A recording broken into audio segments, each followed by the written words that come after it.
పరిచర్యను చేయుట కొరకే పరిశుద్ధుడా నీ కృపనిచ్చినావు.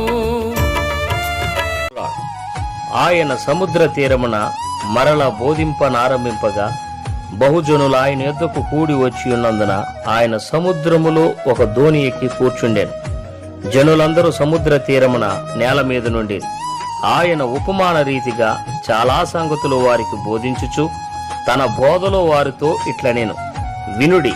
ఇదిగో విత్తువాడు విత్తుటకు బయలు వెళ్ళెను. వాడు విత్తుచుండగా కొన్ని విత్తనములు త్రోవ ప్రక్కను పడెను. పక్షులు వచ్చి వాటిని మృంగివేసెను. కొన్ని చాలా మన్ను లేని రాతి నేలను పడెను. అక్కడ మన్ను లోతుగా ఉండనందున అవి వెంటనే మొలిచెను గాని సూర్యుడు ఉదయింపగానే అవి మాడి వేరు లేనందున ఎండిపోయెను. కొన్ని మొండ్ల పొదల్లో పడెను. మొండ్ల పొదలు ఎదిగి వాటిని అణచివేసెను గనుక అవి ఫలింపలేదు. కొన్ని మంచి నేలను పడెను.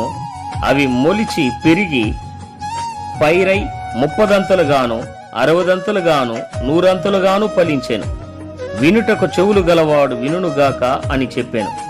ఆయన ఒంటరిగా ఉన్నప్పుడు 12 మంది శిష్యులతో కూడా ఆయన చుట్టూ ఉండిన వారు ఆ ఉపమానమును గూర్చి ఆయన అడిగిరి. అందుకు ఆయన, దేవుని రాజ్య మర్మము తెలుసుకొనుట మీకు అనుగ్రహింపబడి ఉన్నది గాని వెలుపల నుండి వారు ఒకవేళ దేవుని వైపు తిరిగి పాప క్షమాపణ పొందుదురని వారు చూచుటకైతే చూచియు కనుగొనకను వినుటకైతే వినియు గ్రహింపకయు నుండుటకును అన్నియు ఉపమాన రీతిగా వారికి బోధింపబడుచున్నవని వారితో చెప్పాను. మరియు ఈ ఉపమానము మీకు తెలియలేదా? అలాగైతే ఉపమానములన్నీ మీకెలాగు తెలియననేను. విత్తువాడు వాక్యము విత్తుచున్నాడు.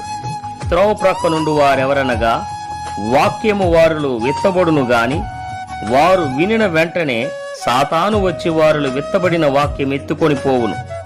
అటువలే రాతి నేలను విత్తబడిన వారెవరనగా వాక్యము విని సంతోషముగా అంగీకరించువారు. అయితే వారిలో వేరు లేనందున కొంతకాలము వారు నిలుతురు గాని వాక్యము నిమిత్తము శ్రమ అయినను హింస అయినను కలుగగానే వారు అభ్యంతరపడుదురు. ఇతరులు మొండ్ల పొదల్లో విత్తబడిన వారు.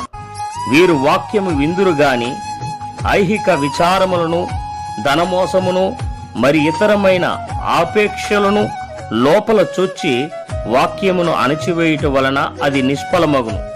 మంచి నేలను విత్తబడిన వారెవరనగా వాక్యము విని దానిని అంగీకరించి 30 60 100 ఫలించువారని చెప్పెను.